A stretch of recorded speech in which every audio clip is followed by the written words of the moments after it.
All right, today in the 4x4, we're breaking down what this alliance could mean for the election going forward. We are joined now by our political analyst, Brian Sobel. Brian, great to have you back.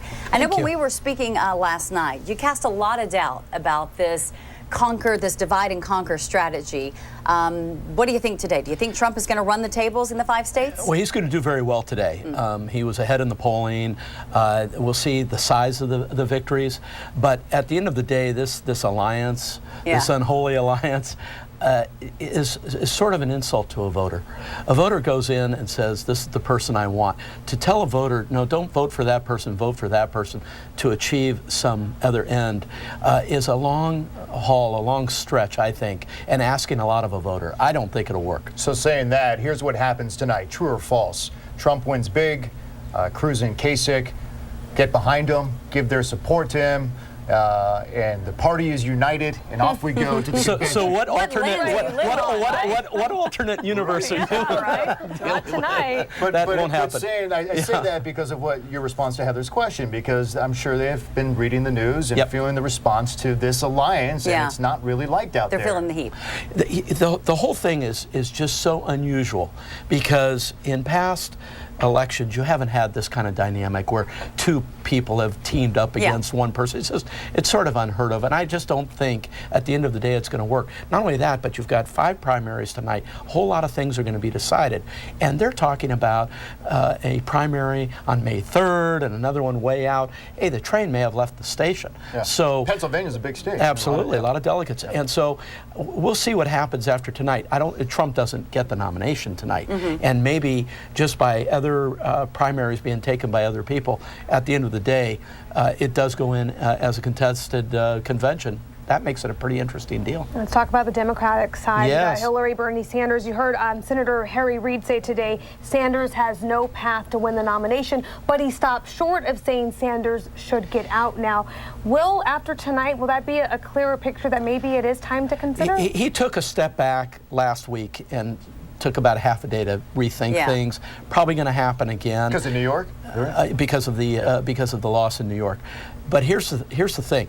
If you just look at pledged delegates, Sanders is only about 280 pledged delegates behind Clinton. Where she has the monstrous advantage is on the superdelegates. And those float. I mean, they're not committed.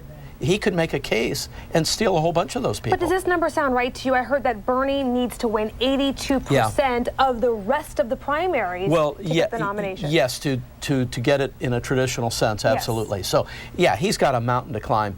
But again, the superdelegates make a huge difference here. You predict a big night for Hillary Clinton? Yes. Yeah. Yep. So Donald Trump, go ahead, sir. No, I was going to say, I think Hillary has a very good night.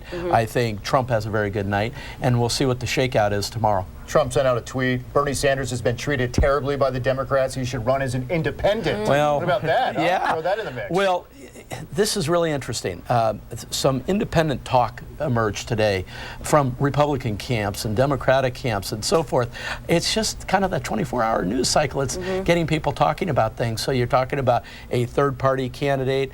There was speculation that Trump at the last moment could pull the plug and say, well, the Republicans haven't treated me right. I'm going to break off. This route. You know. We'll see. Let's talk about Trump's support, because there was a new poll out that actually shows amongst Republicans his support has now reached 50%, something that I don't believe throughout this presidential campaign has happened. I mean, we're not talking state by state. We're talking Republicans in general. The national. Right.